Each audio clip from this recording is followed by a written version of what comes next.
O Jornal Nacional teve acesso aos depoimentos dos 2 engenheiros da empresa alemã que a Vale contratou para fazer a inspeção da segurança das operações em Brumadinho. Um dos engenheiros disse que se sentiu pressionado a assinar uma declaração de estabilidade da barragem. E a Polícia Federal afirmou que e-mails indicam que a Vale sabia de problemas em sensores da barragem pelo menos 2 dias antes do rompimento. A reportagem é de Andréa Sadi e Marcelo Parreira. O delegado Luiz Augusto Nogueira, da Polícia Federal, ouviu André Jun Assuda em Macotunamba na sexta-feira passada, em Belo Horizonte. Os engenheiros trabalham para a empresa alemã TÜV Süd, contratada pela Vale para fazer a inspeção na barragem em Brumadinho. No depoimento, Macotunamba afirma que sabia da existência de uma nascente amontante, ou seja, acima do reservatório da barragem, e que a água excedente desta nascente corria para dentro da barragem.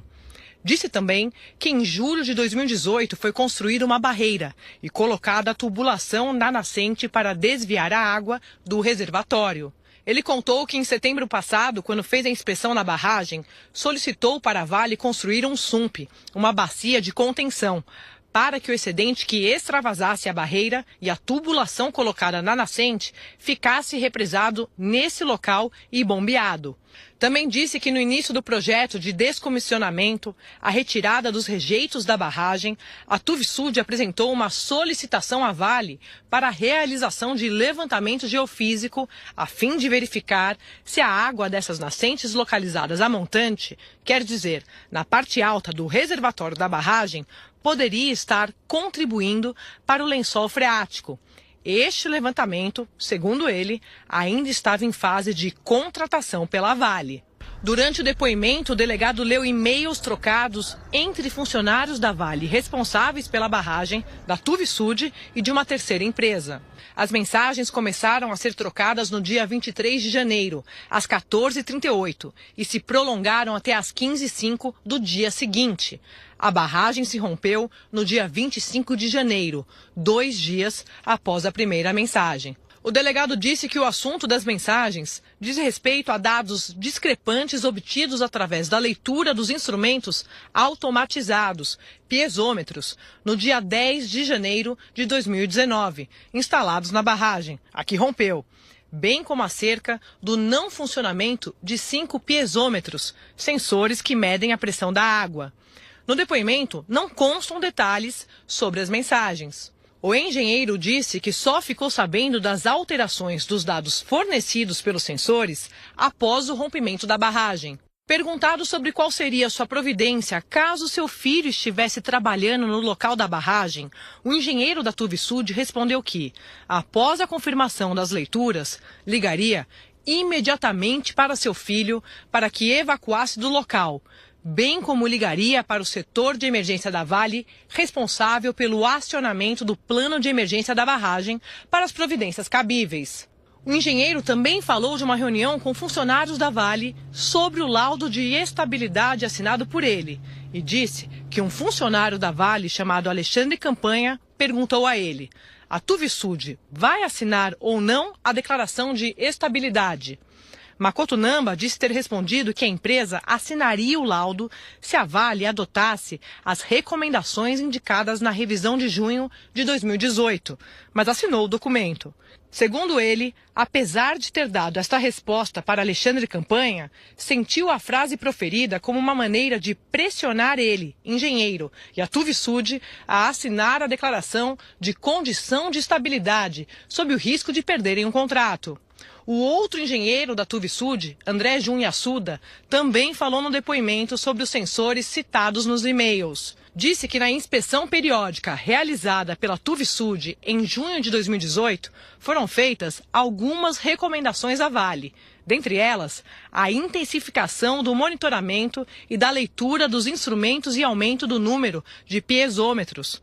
André Jun Assuda não soube dizer se a Vale adotou as recomendações acerca da intensificação na leitura dos piezômetros. Indagado se morasse embaixo de uma barragem de rejeitos, qual tipo de construção optaria por construir, afirmou que evitaria a de montante. As informações dos depoimentos estão sendo usadas pela Polícia Federal na investigação sobre causas e responsabilidades pelo rompimento da barragem de Brumadinho. Ontem, o Superior Tribunal de Justiça decidiu, por unanimidade, mandar soltar os 2 engenheiros da Tuvisud e 3 funcionários da Vale responsáveis por atestar e monitorar a segurança da barragem. Eles tinham sido presos 4 dias após a tragédia. A Vale declarou que tem colaborado ativamente e da forma mais célere possível com todas as autoridades. A mineradora afirmou que é a maior interessada no esclarecimento das causas do rompimento e que, por isso, além dos materiais apreendidos, entregou voluntariamente documentos e e-mails ao Ministério Público e à Polícia Federal. A Vale também declarou que vai se abster de comentar particularidades das investigações para preservar a apuração dos fatos. A Tuvisud divulgou uma nota em que afirma que contratou especialistas para conduzir uma investigação independente. A empresa também declarou que está colaborando com as autoridades. Em Brumadinho, o número oficial de mortos chegou hoje a 150 e 182 pessoas estão desaparecidas. Os cães farejadores conseguiram localizar 23 corpos na área atingida até agora. Ele tem condições de perceber partículas que nós não percebemos. Essa fase da operação, eles são extremamente necessários. Parte do trabalho hoje foi dentro d'água. Por causa da chuva na região, bombeiros enfrentaram correnteza forte no rio Paraupeba. Algum corpo estiver mais acima, ter desprendido da lama, e vai facilitar o nosso trabalho de visualizar algum corpo. 21 máquinas pesadas e 4 caminhões foram usados na retirada do rejeito. As escavadeiras se concentraram principalmente na área onde ficavam o refeitório, o vestiário e o setor administrativo da Vale. As autoridades pediram a quem mora perto do local da tragédia que procure os postos de saúde para tomar a vacina contra a febre amarela. A Defesa Civil anunciou que a Vale vai contratar uma empresa especializada para construir uma ponte no trecho dessa estrada destruído pela lama. As investigações da Força Tarefa estão focadas nos depoimentos de funcionários da Vale, de empresas terceirizadas, de testemunhas e principalmente nos dados de instrumentos que monitoravam a barragem. Há também muita expectativa pelo resultado das perícias e sobre o que revelam fotos e novos vídeos feitos no local da tragédia. Esse vídeo, feito depois do rompimento e anexado às investigações, mostra que havia uma tubulação para bombear água que estava acumulada em cima da barragem. Os canos aparecem apoiados em tambores que fariam o papel de boias. Este engenheiro geotécnico afirma que a preocupação com o afundamento dos canos indicaria a instabilidade da estrutura. Se tem boia é porque tem água. A barragem, com excesso de água, ela transforma o rejeito que já está no estado solidificado, bem adensado, em um rejeito líquido, né? E aí acontece aquele processo de liquefação. E essa liquefação, ela tira a estabilidade do maciço. A investigação também aponta que a mineradora tentou acelerar o processo de drenagem, instalando um sistema conhecido como DHP, Dreno Horizontal Profundo. E a tarefa teria sido abortada na instalação do 15º tubo, porque os técnicos perceberam que a água estava ficando presa dentro do maciço, em vez de retornar pela abertura. A Vale voltou a declarar que não houve registro de aumento do nível de água no maciço da barragem, mas sim uma redução do nível na seção principal da estrutura. E que depois da instalação dos drenos horizontais profundos, foi feita uma inspeção na barragem por uma empresa independente e nenhuma anomalia foi detectada. Os Estados Unidos e a Colômbia exigiram hoje que o governo de Nicolás Maduro permita a entrada de ajuda humanitária na Venezuela. Um caminhão-tanque e 2 contêineres bloqueiam uma ponte na fronteira com a Colômbia. Um deputado da oposição acusou o exército venezuelano de impedir a chegada de alimentos e remédios do exterior, principalmente dos países que reconheceram Juan Guaidó como presidente interino da Venezuela. O presidente Nicolás Maduro disse que considera a ajuda internacional um pretexto para uma invasão. O presidente americano fez ontem à noite o discurso do Estado da União, uma espécie de balanço do governo dele. Donald Trump parecia estar estendendo a mão para a oposição democrata que controla a Câmara dos Deputados. Listou medidas que têm apoio dos 2 partidos, como o combate ao vírus HIV e ao câncer infantil, e propôs investimentos em infraestrutura. Mas o tom conciliador durou pouco. Ao falar sobre o bom desempenho da economia, Trump alertou: Um milagre econômico está acontecendo e as únicas coisas que podem pará-lo são guerras tolas, manobras políticas e investigações partidárias ridículas. Ridiculous partisan investigations. E o presidente voltou a exigir a construção de um muro na fronteira com o México. Tolerância com a imigração ilegal não é compaixão, é crueldade, ele afirmou. It is actually very cruel. Na política externa, Trump reiterou o apoio a Juan Guaidó, que se autoproclamou presidente interino da Venezuela, e anunciou que terá um novo encontro com o ditador da Coreia do Norte, Kim Jong-un, no final desse mês, no Vietnã. Aqui no Brasil, o presidente Jair Bolsonaro voltou hoje a fazer pequenas caminhadas no hospital onde está internado em São Paulo.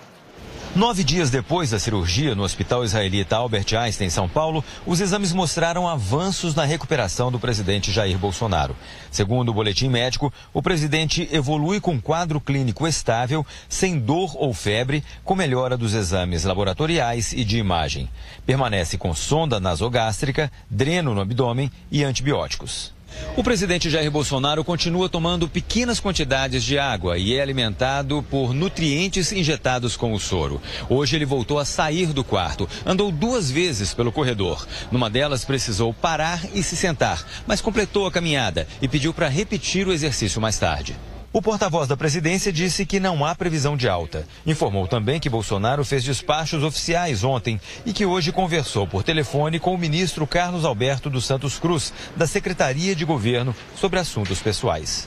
Muito mais o ministro querendo saber como ele se encontrava e, efetivamente, em termos de despacho, ele hoje não teve essa ação, não teve esse trabalho. Ainda nesta edição, a segunda condenação do ex-presidente Lula na Lava Jato. E a seguir, 5 pessoas ficam feridas num tiroteio numa das principais vias expressas do Rio.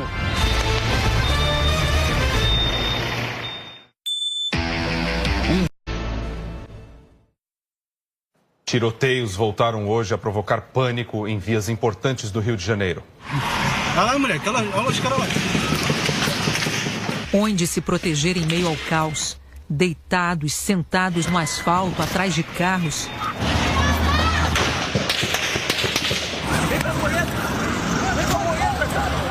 Veículos que passavam pela Avenida Brasil foram atingidos por tiros.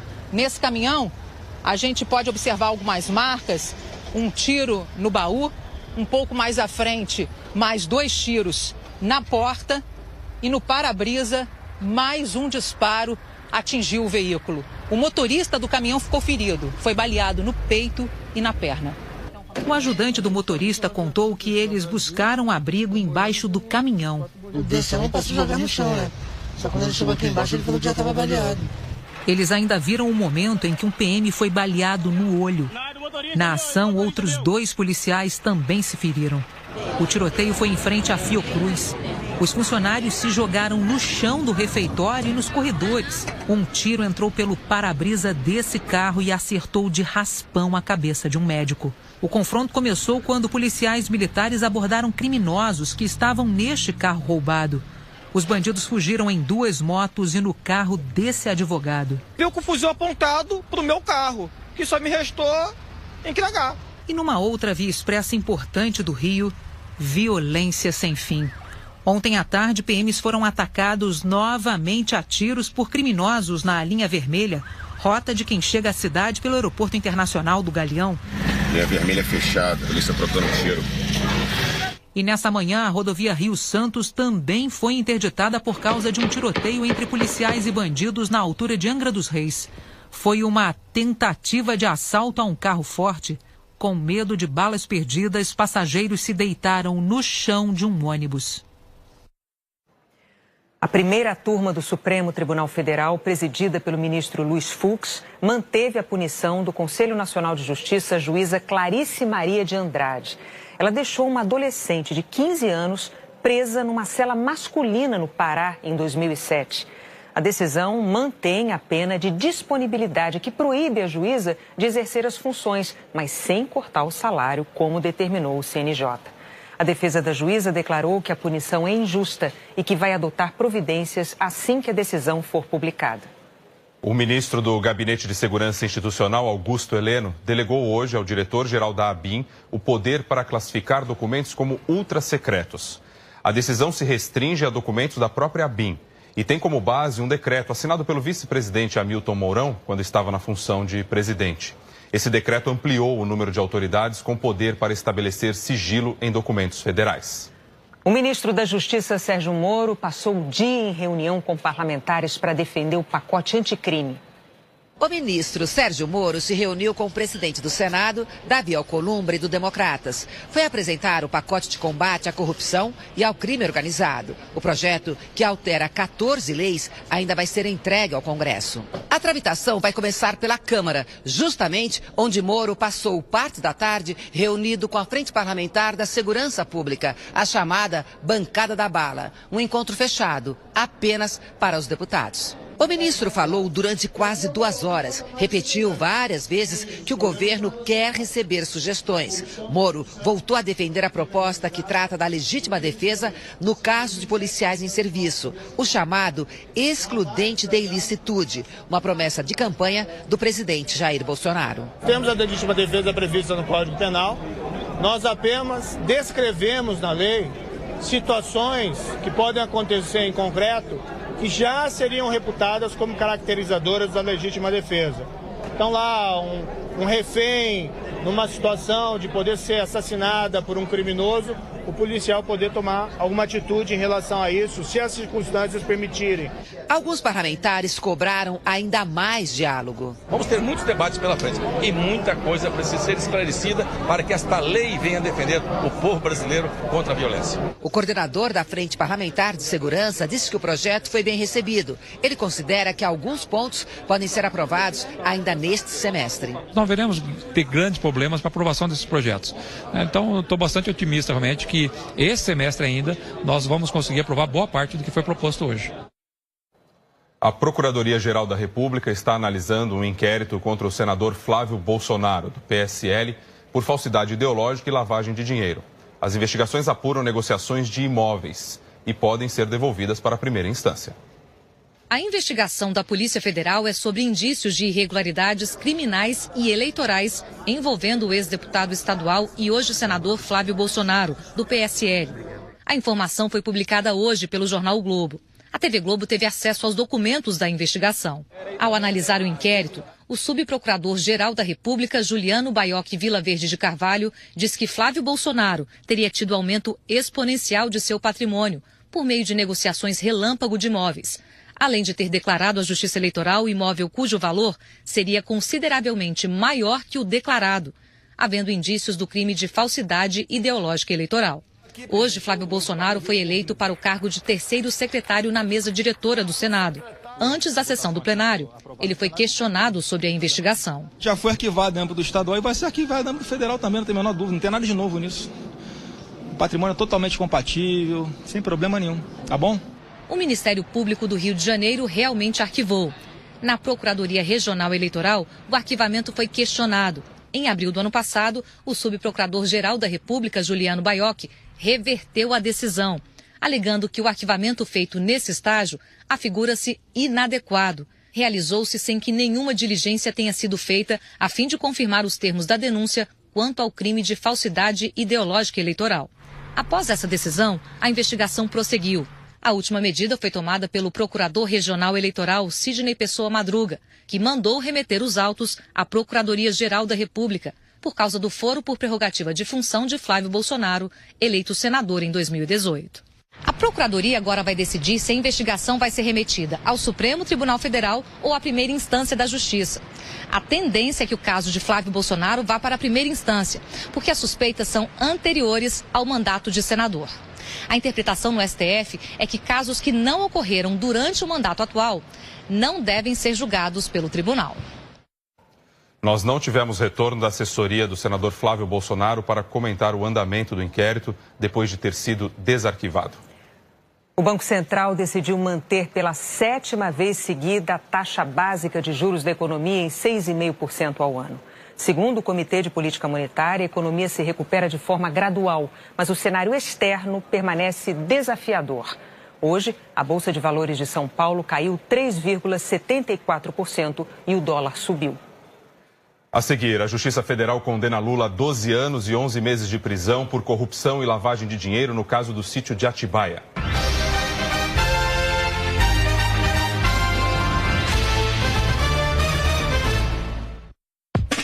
Agro, a indústria riqueza do Brasil.